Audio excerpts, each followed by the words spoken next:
In yet another public embarrassment, former President Donald Trump attended a Pittsburgh Steelers game and faced a reaction that starkly contrasts the image he's been trying to portray in recent years.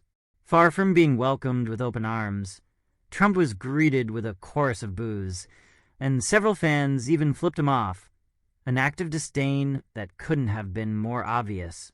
Despite his campaign's efforts to twist the narrative and claim support, the truth came out. The Steelers fans weren't there for Trump, and their reaction spoke louder than any photo op ever could. This event marked yet another episode in Trump's increasingly chaotic and desperate attempts to cling to public relevance, as he continues to stage bizarre stunts and spread misinformation. From fabricating images using artificial intelligence to pretending that the crowd's chants were directed at him, Trump has become more out of touch with reality. With each misstep, the gap between his loyal supporters and the general public continues to widen, and this latest debacle at the Steelers game exemplifies that widening chasm. The event was followed by an ill-advised attempt to generate positive buzz through social media manipulation, including the posting of doctored AI images of Trump that only served to highlight his insecurity and desperation. What followed was a wave of mockery, not just from his detractors, but from a general public growing increasingly tired of his antics.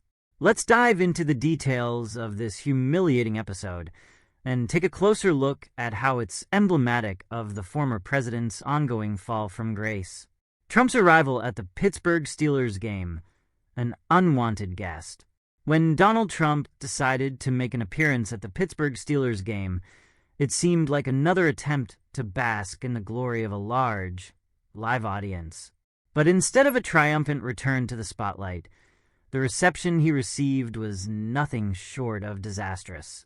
As Trump entered the stadium, it quickly became evident that he was not the center of attention, at least not in the way he had hoped. Fans in the stands did not cheer for him, nor did they chant his name. Instead, boos reverberated across the stadium, and multiple fans took the opportunity to give him the middle finger in a gesture of blatant disrespect. For a man who built much of his political brand around the idea of having an unwaveringly devoted fan base, this public reaction must have stung. Trump's thin-skinned nature has always been evident, and his sensitivity to public opinion is well documented. As the boos grew louder, his discomfort became palpable, though he attempted to brush it off with his signature wave, pretending as if the fans were there to support him. The reality, however, was far more damning. The Pittsburgh crowd was not there to celebrate Trump. In fact, many attendees were vocal in their disdain for the former president, seeing him as an unwelcome presence. The Steelers were honoring a Navy SEAL during the game, and the crowd's chants of USA were directed at the serviceman, not Trump. This didn't stop the Trump campaign from trying to spin the narrative, claiming the chants were in support of the former president, a classic case of stolen valor that only served to alienate the public further. The AI image blunder, a new low in desperation. Before attending the Steelers game, Trump made another bizarre move that only added to the humiliation. In a desperate attempt to project strength and masculinity, Trump posted an AI-generated image of himself. The post, which went viral for all the wrong reasons, depicted a heavily altered, hypermasculine version of Trump, as if he were some action hero from a bad 80s movie. What was perhaps even more disturbing than the image itself was the fact that Trump thought it necessary to share such a blatantly fake portrayal of himself. For someone who constantly rails against fake news, the hypocrisy was glaring. Here was the former president, desperately clinging to an artificial version of himself, hoping to manipulate his followers into seeing him as something he's clearly not. This AI-generated image sparked a wave of ridicule on social media. People quickly began creating their own AI versions of Trump, mocking the absurdity of the post. Memes and doctored images flooded Twitter, with one particularly popular image captioned, long-lasting dryness, poking fun at the overly airbrushed and unrealistic nature of the original image Trump shared. As public figures, from politicians to media personalities, weighed in on the absurdity of Trump's AI post, it became clear that this stunt had backfired spectacularly. Instead of appearing strong and masculine, Trump came across as insecure and disconnected from reality. The fact that he felt the need to post such an image only underscored how fragile his ego had become. The McDonald's debacle, a fake fast food fiasco. Adding to the chaos of the weekend, Trump staged yet another ill-conceived stunt, this time involving a McDonald's that was closed on Sunday. In an attempt to showcase his connection to the common man, Trump pretended to be working at the fast food chain, serving fake orders to his supporters, who in turn pretended to be customers. The McDonald's was not even open for business that day, but Trump and his team went ahead with the charade anyway.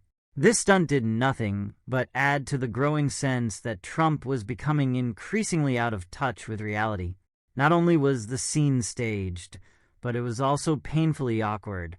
The sight of Trump awkwardly pretending to work at a McDonald's, serving food to people who were clearly plants, was more reminiscent of a poorly written skit than a legitimate political maneuver. The move was so bizarre that it prompted widespread ridicule.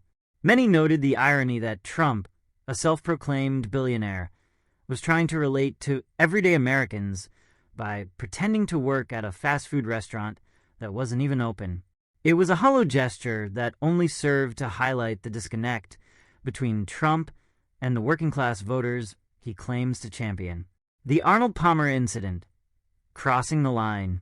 In perhaps one of the strangest moments of the weekend, Trump made an appearance in Pennsylvania where he spent an inordinate amount of time discussing the late golf legend Arnold Palmer's genitalia. Yes, you read that correctly. During his speech, Trump rambled on for nearly 10 minutes about Arnold Palmer in a way that left the audience both confused and uncomfortable. This bizarre tangent about Palmer was just another example of how Trump's speeches have become increasingly erratic and unfocused.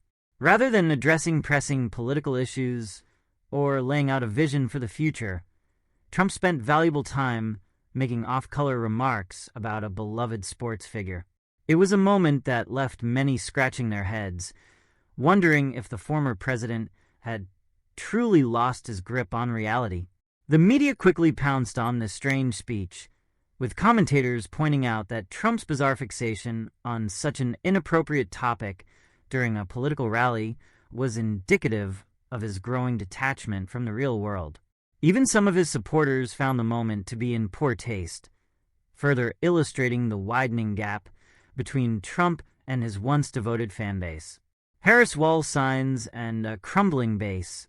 As if the booze, the AI blunder, the McDonald's fiasco, and the Arnold Palmer incident weren't enough, Trump faced yet another humiliation upon arriving in Lancaster City. As his motorcade rolled through the streets, Trump was greeted by a sea of protesters holding signs in support of Vice President Kamala Harris. This sight must have been a bitter pill for Trump to swallow, as it signaled that even in areas where he once enjoyed considerable support, his influence was waning. For a man who thrives on adulation and praise, the sight of Harris for president signs lining the streets was likely a painful reminder that his base was shrinking. Over the past few years, Trump has increasingly relied on a core group of diehard supporters to sustain his political relevance. But as public sentiment shifts and more people grow weary of his antics, even some of his most ardent fans are beginning to lose faith. The Libertarian Party disaster, a shattered alliance. Trump's public embarrassments didn't end with the Steelers game. Shortly before that debacle, Trump attended a Libertarian Party event where he attempted to sell himself as the ideal candidate for their presidential nomination. The result? He was booed off the stage. It was a moment of pure humiliation for Trump. As he addressed the crowd and urged them to nominate him as their presidential candidate, The reaction was swift and merciless.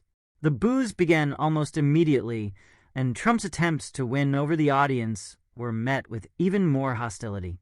It was clear that the Libertarians wanted nothing to do with him, and the event only served to further highlight how isolated Trump had become. This public rejection was particularly damaging because it underscored just how far Trump had fallen from his once lofty political position. Not only was he no longer the darling of the Republican Party, but even other conservative factions were turning their backs on him. Public figures mocking Trump, a growing chorus of detractors. As the public humiliation continued to unfold, it wasn't just the fans at the Steelers game or the Libertarians who were voicing their displeasure with Trump. High-profile figures across the political spectrum took the opportunity to mock the former president and call out his increasingly erratic behavior. Even Mike Lee, a senator who had previously aligned himself with Trump, distanced himself from the former president. When Lee tried to encourage a crowd to support Trump during a recent rally, the reaction was tepid at best. It was clear that even within Trump's own party, his influence was waning, and his once loyal allies were beginning to look for an exit. The Jumbotron omission, a telling sign. One of the most telling moments of the Steelers game was not what was said, but rather what was left unsaid. As Trump sat in the stadium, many expected him to be acknowledged on the Jumbotron, a common courtesy extended to high-profile attendees. But instead, there was radio silence. The Jumbotron, it seems, was not interested in giving Trump the spotlight, a symbolic gesture that perfectly encapsulated the current state of Trump's public standing. For a man who craves attention and thrives on being in the limelight, this omission must have stung. It was a stark reminder that Trump, once the most powerful man in the world, was now just another face in the crowd, ignored, unacknowledged, and increasingly irrelevant. Trump's response, doubling down on denial. Despite the overwhelming evidence of public rejection, Trump and his team predictably tried to spin the narrative. Shortly after the game, Trump took to social media to claim that the fans were actually chanting in support of him. He posted doctored videos and selectively edited clips to try and paint a picture of adulation and admiration. But the truth was impossible to hide. The real-time reactions of those in attendance, the unedited videos that flooded social media, and the countless reports from people who were actually there all told a very different story. The crowd was not there to celebrate Trump. They were there for the game. And when it came to the former president, their message was clear. They wanted nothing to do with him. The Steelers game was supposed to be a triumphant moment for Donald Trump, a chance to reconnect with the public and Project Strength. Instead, it turned into yet another public humiliation. From the boos and middle fingers to the ill-advised AI post and McDonald's charade, Trump's weekend was a series of missteps and embarrassments that only served to highlight his increasing irrelevance. As Trump continues to chase the spotlight and grasp for public adoration, it's becoming more and more clear that his best days are behind him. The once unshakable base of support is beginning to crumble, and even his most loyal fans are starting to question whether the man they once idolized is still fit for the spotlight. In the end, Trump's appearance at the Steelers game was a microcosm of his larger political trajectory. Once a powerful force, now struggling to stay relevant in a world that's quickly moving on without him.